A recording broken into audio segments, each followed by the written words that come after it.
Limburg is zowat de slechtst mogelijke plek ter wereld om schaliegas te winnen. Dat zegt professor Rudy Swenne, geoloog aan de Katholieke Universiteit Leuven.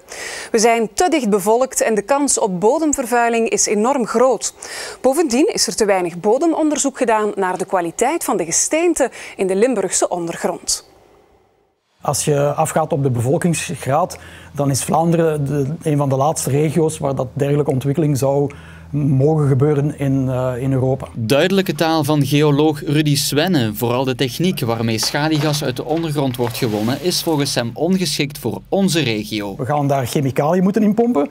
De meerderheid van die chemicaliën zijn in feite niet zo schadelijk, maar er zijn inderdaad wel bepaalde chemische stoffen die niet bio-afbreekbaar zijn en die niet thuis horen in de ondergrond. Het is zwart, omdat er veel organisch materiaal in zit. Dat er schaliegesteenten in de Limburgse ondergrond zitten is een vaststaand feit, maar naar de kwaliteit ervan is nog nooit onderzoek gedaan. We weten dat deze laag aanwezig is in Limburg. We weten ook dat die zeer goede kenmerken vertoont voor eventueel schaliegaswinning, maar we weten niet wat dat zijn uitbreiding is in de Limburgse ondergrond. Concreet, we weten totaal niet hoeveel schaliegas er uit de Limburgse ondergrond kan gewonnen worden. Die gaat in het beste geval misschien 30% van de Vlaamse consumptie voor 30 jaar geven.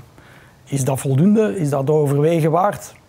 Maar het kan evengoed 20% zijn, het kan evengoed misschien 0% zijn. We weten het op dit ogenblik onvoldoende.